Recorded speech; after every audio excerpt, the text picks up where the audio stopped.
하나님 말씀 봅니다. 구약성경 말라기 1장 6절로 14절 말씀까지입니다. 말라기서 1장 6절에서 14절 말씀 제가 읽어드립니다. 내 이름을 멸시하는 제사장들아, 나 만군의 여호와가 너희에게 이르기를 아들은 그 아버지를 종은 그 주인을 공경하나니 내가 아버지일진데 나를 공경함이 어디 있느냐? 내가 주인일진데 나를 두려워함이 어디 있느냐 하나 너희는 이르기를 우리가 어떻게 주의 이름을 멸시하였나이까 하는도다. 너희가 더러운 떡을 나의 제단에 드리고도 말하기를 우리가 어떻게 주를 더럽게 하였나이까 하는도다. 이는 너희가 여호와의 식탁을 경멸히 여길 것이라 말하기 때문이라. 만군의 여호와가 이르노라. 너희가 눈먼 희생제물을 바치는 것이 어찌 악하지 아니하며 저는 것 병든 것을 드리는 것이 어찌 악하지 아니하냐. 이제 그것을 너희 총독에게 드려보라. 그가 너를 기뻐하겠으며 너를 받아주겠느냐. 만군의 여호와가 이르노라. 너희는 나 하나님께 은혜를 구하면서 우리를 불쌍히 여기소서 하여 보라.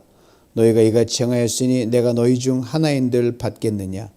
만군의 여호와가 이르노라. 너희가 내 제단 위에 헛되이 불사르지 못하게 하기 위하여 너희 중에 성전 문을 닫을 자가 있었으면 좋겠도다. 내가 너희를 기뻐하지 아니하며 너희가 손으로 드리는 것을 받지도 아니하리라. 만군의 여호와가 이르노라.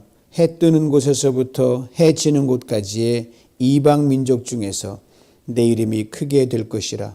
각처에서 내 이름을 위하여 분향하며 깨끗한 제물을 드리리니 이는 내 이름이 이방 족속 중에서 크게 될 것임이라.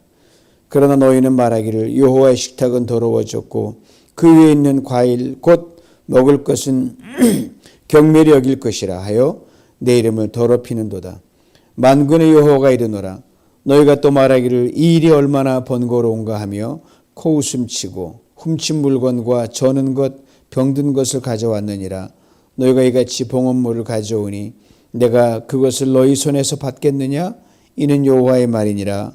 짐승떼 가운데 수컷이 있거늘 그 소원하는 일에 흠 있는 것으로 속여 내게 드리는 자는 저주를 받으리니 나는 큰 임금이요 내 이름은 이방 민족 중에서 두려워하는 것이 됨이니라. 만군의 여호와의 말이니라. 아멘. 사람이 철이 든다는 것은 성숙해진다는 걸 말합니다. 나이가 들어도 그렇지 못하면 추해 보입니다. 신앙도 마찬가지입니다. 신앙인 내가 몇 년을 예수 믿고 신앙생활 했습니다 라고 하는데 신앙인의 성숙한 모습을 보이지 못하면 이 또한 추해 보입니다. 남을 기쁘게 하기보다는 언짢게 합니다.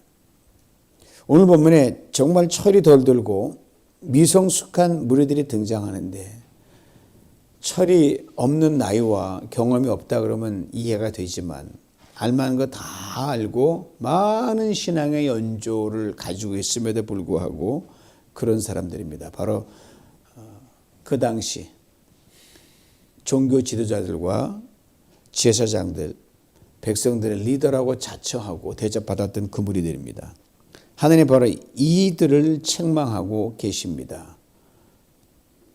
하나님께 책망하시는 내용을 한 문장으로 압축하면 이렇게 돼요. 너희들 나에 대한 예절과 법도는 어디다 팔아먹었냐 이 말이에요. 그리고 이제는 일상화된 언어죠. noblesse oblige.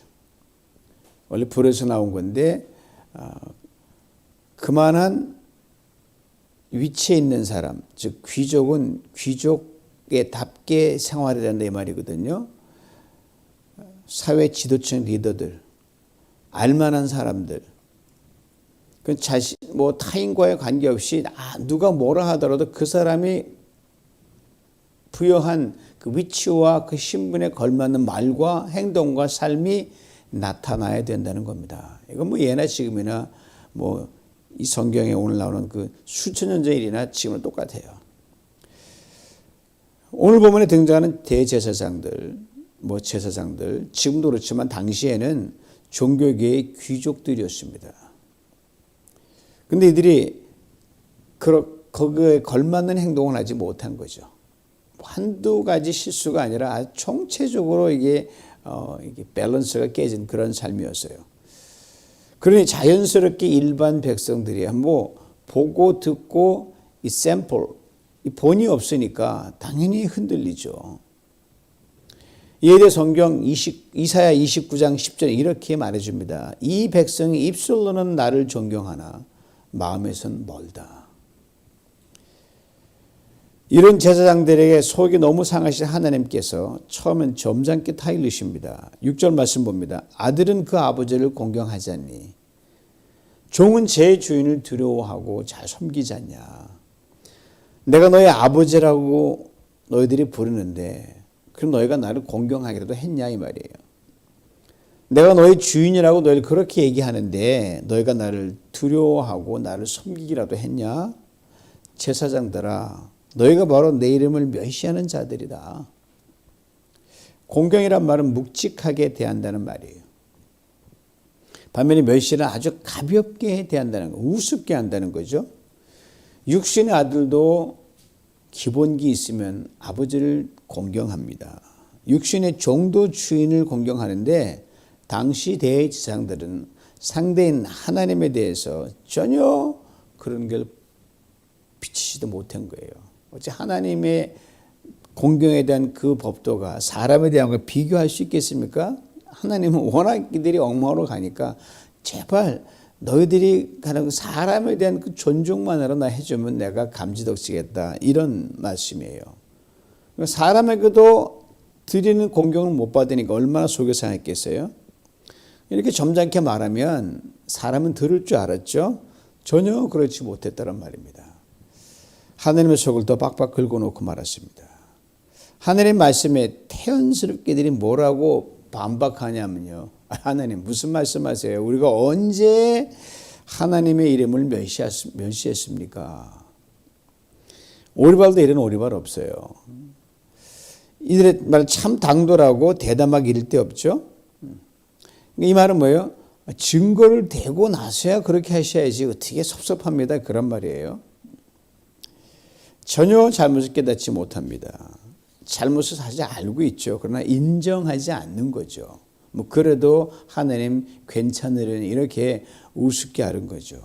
그래서 하나님께서 하나씩 하나 증거를 대시는 거예요. 저는 요 대목이 가장 하나님이 가슴 아팠을 대목 같아요. 그리고 사람의 기억력이라는 게 그리 믿을 만한 것이 못 됩니다. 하나님의 기념 100% 확실합니다. 하나도 놓치는 것이 없어요. 이런 하나님께서 이들에게 증거를 대셔야 했으니 얼마나 민망하셨겠습니까? 말씀대로 이 말라기는 분위기가 이 피고와 원고가 이 판사 앞에서 자기들의 모든 케이스를 다투는 그 법정의 분위기입니다. 당시 이스라엘 백성과 하나님이 원고와 피고자를 번갈아 가면서 서로를 향해 대립의 각을 세우고 있었어요. 오늘 OCNN 뉴스에서 그동안 트럼프 대통령이 거짓말로 일관하면서 증거를 대러 큰 소리 쳤었는데 그 사건이 하나 결정적인 사진 하나 때문에 딱 걸리고 말았죠. 그리고 그 다음에 이제 2024년 대통령 출마한다고 해서 뉴햄프셔에서 타운홀 미팅에서 첫 주자로 나왔었는데 똑같아요. 2020년의 선거가 전부 다 조작됐고 거짓말이고 투표가 엉망이었다. 전혀 나아진 게 없더라고요. 그걸 보면서 이 증거가 있어도 이 발뺌하는데 이게 도대체 어디서부터 이런 뿌리가 나왔을까? 에덴을 떠난 인간 속에 깊이 뿌리 박혀 있던 핑계대고 거짓말하고 모면하라고 하는 그 DNA가 정도의 차이는 있지만 우리 모두에게 깔려 있거든요. 사람이 다급하면 이렇게 얼른 핑계 대게 돼 있거든요. 정직하게 인정하면 딱 좋은데. 그러다가 서로 이제 측근끼리, 너와 나만 아는 거야. 무덤까지 비밀로 가져가야 돼. 그리고 철떡같이 믿은 사람들이 또 배신 때려가지고, 세상에 다 퍼져버리는 것이 또 있잖아요. 인간은 불완전해요. 그러니 하나님을 속이려고 하면서 증거를 대세우라고 당도록 했던 오늘 본문의 이 종교주의자들은 정말 강심장입니다. 이 마음이 완전 쇳덩어리요. 사실 하나님이 인정하면 우리를 다 용서해 주시거든요. 우리가 얼마나 우리 기억이 없기 때문에 참도 거짓이 되고 거짓 참이 되는 거거든요. 우리 거짓에 우리가 약해지고 위선에 어떤 탈을 쓰기 쉽고 또 본의 아니게 오리발 내밀 수 있는 이런 것. 우리 하나님이 정직하면 그대로 끝까지 그래도 우리를 사랑해 주시고 지켜주시고 끝까지 함께 하시거든요. 지난 시간에 언급했듯이 마치 이스라엘 민족만 사랑하는 것처럼 편애까지 하시면서까지 우리를 다독거리신단 말이에요. 이런 하나님 앞에 정직했더라면 얼마나 좋았을까. 겸손했더라면 얼마나 좋았을까라는 생각을 이 성경 읽을 때마다 이거는 떨쳐버릴 수가 없어요. 복잡한 것도 모두 하나만 하나님의 정직에 살아왔던 인간 하나와 민족이었다면 세상이 이렇게까지 꼬이지는 않았을 것 같아요. 오늘 본문에서 우리가 언제 주님의 이름을 멸시했습니까? 라고 되묻는 대제사장들에게 정색으로 증거 이거 있지 않냐 증거를 대시거든요. 마치 인간과 다투시는 하나님, 인간의 잘못을 조목조목 들춰내시는 하나님, 날카로운 검사의 면모를 여실히 보여줍니다. 그래서 야 하나님 이거 쥐잡듯 잡는 게 아니냐? 근데 가만히 보면요.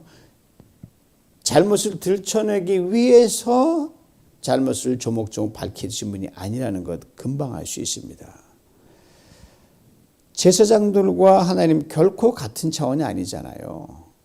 피조물과 창조주의 관계잖아요. 인간과 신의 관계란 말입니다. 뭐 다툴 이유도 없고 이렇게 뭐 옥신각신할 필요가 없는 거예요. 뭐가 아쉬워가지고 이렇게 마치 법정에서 사람들이 다투듯이 하나님이 인간하고 이렇게 옥신각신하나 이 말이에요. 제발 정직하게 돌아서서 좀 잘 좀 살아라.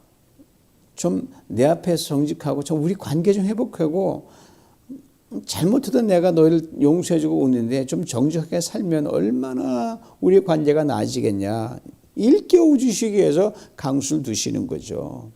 당장은 저들을 잘못 들춰내고 조목조목 반박하시지만 그 순간에도 얼마나 마음이 아프겠어요. 사랑의 마음을 가지고 채찍을 드시는 거죠. 이것을 잊지 말아야 됩니다. 겉은 검사의 모습이지만 안은 아주 훈훈한 용서해 주겠다고 하는 넉넉한 판사의 마음을 가지고 계시죠. 이것을 다윗은 오래전 그 고백에 이렇게 담아놨습니다. 시편 103편 8절로 13절 말씀 들어보세요. 여호와는 자비롭고 은혜로우시며 현대인의 버전 읽어드리는 겁니다. 쉽게 화를 내지 않으시고 사랑이 풍성하신 분이시니 항상 책망만 하지 않으시고 화를 영원히 품지 않으시더라. 그가 우리의 죄에 따라 처벌하지 않으시고 우리의 잘못을 그대로 갚지 않으신다. 하늘의 땅에서 높은 것 같이 자기를 두려워하는 자들에 대한 그의 사랑이 크기 때문이다. 동이 서에서 먼 것 같이 그가 우리 죄를 멀리 옮기셨으며 아버지가 자식을 불쌍히 여기시듯 여호와께서 자기를 두려워하는 자를 불쌍히 여기신다. 그리고 다윗은 이어서 왜 하나님 우리를 그렇게 불쌍히 여기시고 또 영원히 품지 않고 또 마음을 접으시고 부르시냐. 기가 막힌 고백이에요. 우리의 체질을 아시고 우리가 흙임을 기억하시기 때문이다. 카나안은 가만히 보니까 이놈들하고 싸워서 뭐 하겠나. 체질이 원래 그렇게 생겨 먹었는데 어차피 흙으로 갈 건데. 하나님이 이런 분이시란 말이에요. 이 하나님이시기에 오늘 본문의 제사장들의 죄와 잘못을 조목조목 말씀하시는 그 순간 분명 속으로 엄청나게 하나님이 우셨을 것 같아요. 부모인 우리가 자녀들이 너무 고집을 피우고 자꾸 어긋나가면 강하게 몰아세우죠. 왜? 사랑하니까. 그렇지만 그 강하게 몰아세우는 그 순간에 자식을 향하는 부모의 마음은 굉장히 찢어질 듯 아프단 말입니다. 그래 하나님은 오죽하시겠어요? 이런 하나님의 마음을 생각하면서 하나님께서 제사장들의 잘못을 지적하는 그 부분을 잠시 봅니다. 7절이에요. 너희는 내 상을 경멸하여 더러운 음식을 내 제단에 바치고도 우리가 어떻게 주를 더럽혔습니까? 라고 말한다. 상을 경멸하여 더러운 음식을 하나님의 제단에 바쳤다고 했습니다. 더러운 음식이란 이 제사드리는 그 제단에 바치면 안 되는 흠이 있거나 부정한 제물을 말합니다. 막 어지럽혀서 무슨 뭘 갖다 붓는 게 아니라 드리는 그 제물 자체가 정결하지 못하는 거예요. 이어지는 8절에 뭐 어떤 것이길래 하나님이 더럽다고 말씀하시느냐. 보면 참 정말 이해가 안 되는 부분이에요. 너희가 눈멀고 병들고 저는 짐승을 나에게 제물로 바치는 것이 악하지 않느냐.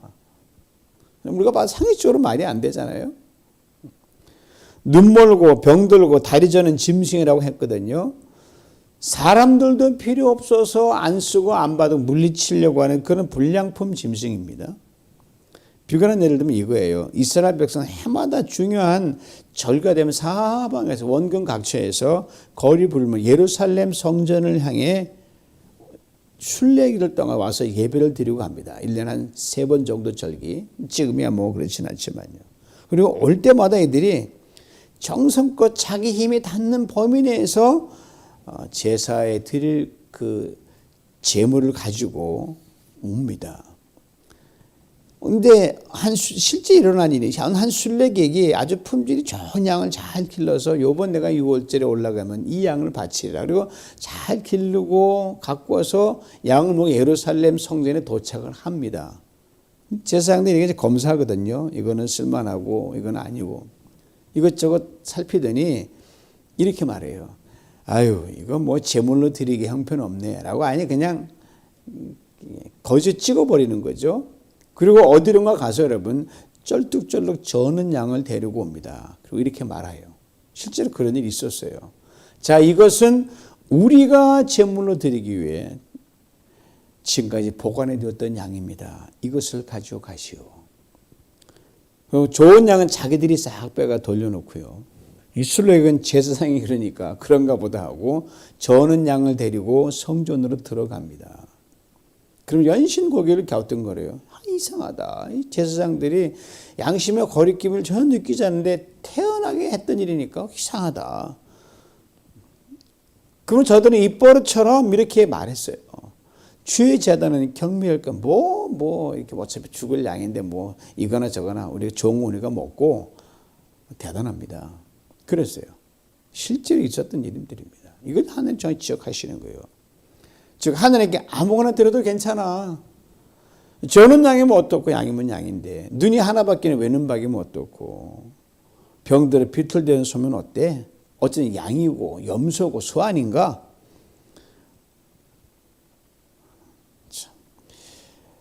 아니 완전히 그냥 사기죠. 속임수죠. 하나님이 그냥 얘기했어요.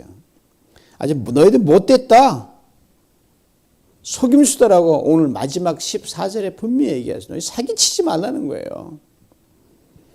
나에게 바치겠다고 약속한 좋은 짐승을 가지고 있으면서도 나를 속이고 쓸모없는 것을 바치는 자는 저주가 있을 것이다. 나는 큰 임금이 아니더냐.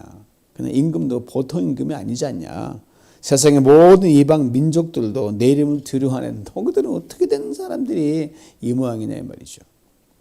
이제 하나님이 한 걸음 더 나아가 이렇게 말씀하십니다. 너희들 이런 재물들을 너희 총독에게 한번 바쳐봐라.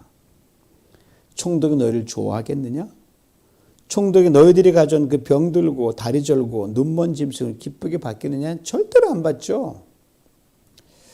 이 말씀 직후 하나님 강하게 말씀하십니다. 이제 너희 손에 있는 재물은 어떤 것도 내가 받지 않겠다. 그리고 이렇게 안타까운 말씀을 또 들려주십니다. 오늘 11절 말씀이 들어보세요. 해 뜨는 데서부터 해 지는 데까지 내 이름이 이방 민족들 가운데 높임을 받을 것이다. 우리 하나님은요 분명하셔요.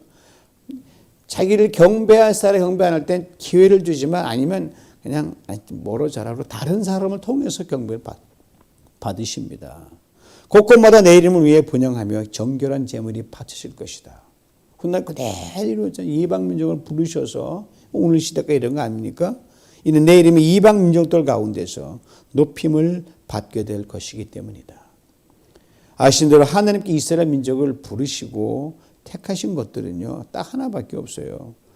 이들을 통해 이방 민족들, 세계 모든 민족과 나라와 족속들이 당신께로 돌아와서 그들도 이스라엘 민족처럼 경배하고 주님을 예배하기를 원하셨기 때문에 먼저 너희들이 본을 보이고 잘 가면 두루루 쫓아올 거 아니냐, 이 말씀이에요. 그런데 이들이 그 역할을 감당하지 못했죠. 이 선두주자가 삐뚤 다 쫓아가는 거예요. 그 누구보다 역할을 잘 알고 있었던 리더들이라고 하는 종교 지도자들 한술 더 떴습니다. 실망하신 하나님께서 이렇게 말씀하신 거예요. 이 말씀을 대하면서 당 제사장들이 혹 이렇게 생각했을 것이다라고 상상을 해봅니다. 에이, 그래도 하나님 우리가 드린 제물을 받으실 거야. 빈소들은 가는 거가 낫지 않는가? 우리가 누군가? 하나님의 선민이 아닌가? 제사장들 아닌가? 정말 그런가요? 착각도 이런 착각이 없습니다. 차라리 빈손으로 오는 게 낫죠. 사랑하는 성도 여러분, 하나님께서 당신에게 제사를 드릴 사람이나 민족이 없어서 이스라엘 민족이나 이 사람을 제사장으로 부른 게 아닙니다. 얼마든지 다른 민족을 불러서 그렇게 하실 수 있습니다. 이것이 깊이 깨닫지 못하면 의도난 제사장들에게서 그 기회를 뺏어서 못하게 할 수 있죠. 훗날 침례요한, 세례요한이요, 이와 비슷한 말을 그 당시에 내노로 하는 모든 종교지도자들에게 아주 강한 채찍으로 휘둘렀습니다. 아주 강한 어제 들어보세요. 독사 자식들아, 진짜 그랬어요. 하나님께서 이 돌들을 가지고 아브라함의 자식을 만들 수 없는 줄 아느냐? 흙에서 사람 만들었으니까 돌로 만드는 것만 누워서 떡 먹기죠. 너희를 뉘우치지도 돌이키지도 않으면 하나님 차라리 이 돌들을 사람이 되게 해서 저들로부터 영광과 높임을 받게 될 것이다. 제발 정신 차려라. 오늘 본문에서 하나님께서 당 제사장들의 속을 훤히 들여다보는 말씀을 하시는 대목이 있습니다. 13절 앞부분입니다. 그들이 평소 품었던 생각, 평소 주고받던 말들을 하나님 대신 전해주신 거예요.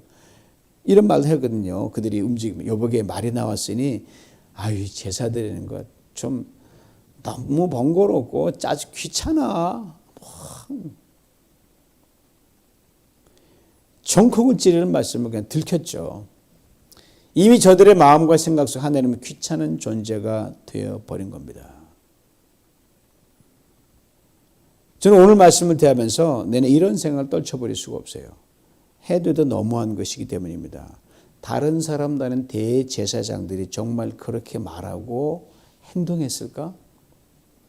사람도 결코 기뻐하지 않은 그런 파렴찬지를 했을까?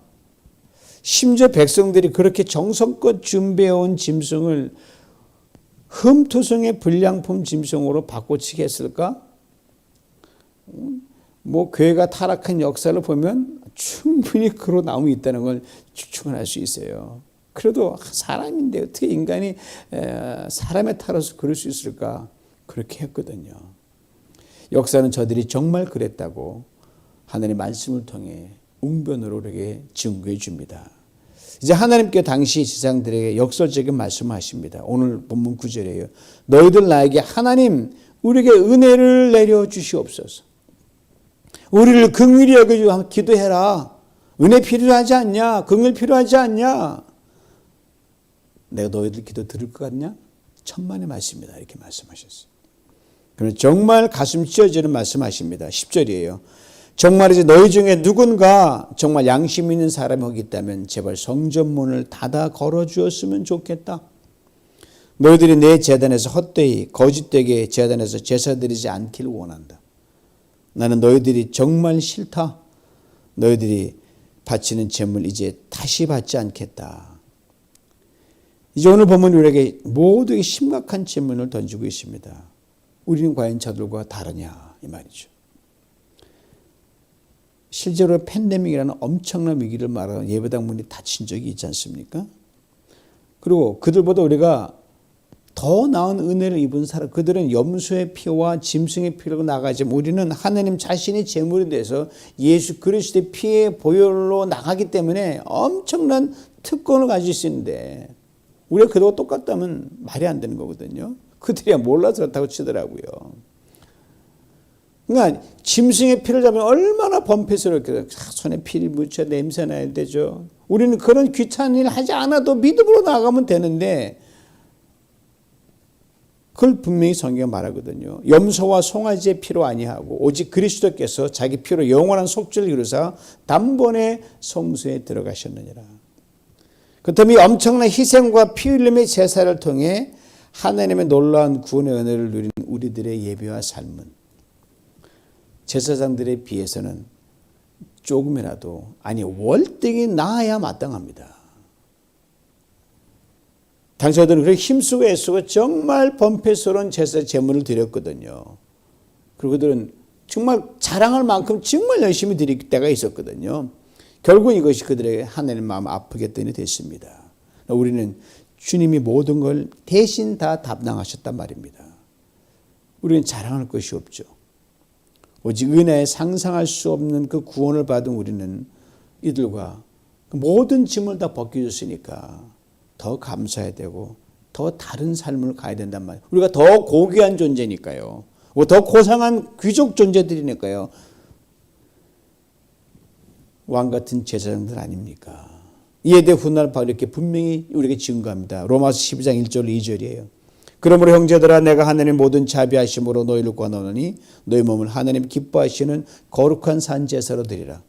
이는 너희들의 영적 예배니라. 너희는 이 세대를 본받지 말고 오직 마음을 새롭게 함으로 변화를 받아 하나님의 선하시고 기뻐하시고 온전한 뜻이 무엇인지 분별하도록 하라. 이 시간 오늘 말씀을 통해서 그리고 이로 이어지는 모든 이 인간의 어떤 사는 백성들의 역사를 통해서 오늘 우리가 드린 예배, 오늘 우리가 드린 헌신, 우리의 생각, 우리의 드림이 나이가 들면서 신앙의 연조가 쌓이면서 더 나아지고 있는가, 아니면 이들처럼 매너리즘에 빠져서 아이고 귀찮다, 꼭 해야 되나, 이런 게 매너에 빠지지 않았나. 그러네 하나님조차도 귀찮은 존재. 예배도 하나의 그냥 때우는 식으로 가는 어떤 이따금씩. 그래 주님이 나의 삶의 최우선이 아니라 어느 차선을 밀려난 그런 건 아닌 건지 진지하게 돌아볼 수 있으면 좋겠습니다. 우리 하나님은요 눈치가 백단이신 분입니다. 척하면 척 다 하셔요. 10절의 한 구절 다시 한번 불러옵니다. 너희 중에 성전 문을 닫을 자가 있었으면 좋겠다. 자, 몸은 성전인데 마음은 전후 성전에 와 있잖아요. 답답하죠. 그러면 왜 왔냐, 나가라 이 말이죠. 입술로는 하나님을 부르는데 마음은 멀리가 있단 말입니다. 그럼 왜 왔냐 이 말이에요.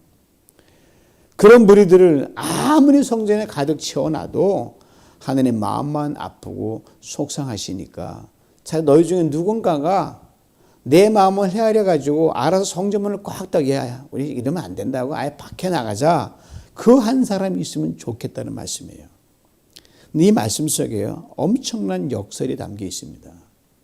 즉 뭐냐면 너희 중에 정말 몸도 마음도 성전 안에, 입술도 마음도 나를 참으로 가까이 한 한 사람만 있다면 그 한 사람 때문에 내가 마음의 즐거움을 얻고 싶다 이 말씀이에요. 네가 한 사람이 없어서 당시 이스라엘 백성들과 종교 지도자들이 총체적으로 무너졌습니다. 예레미야도 한 사람이 있으면 그 성을 다 살리겠다는 그 말씀이 있었거든요.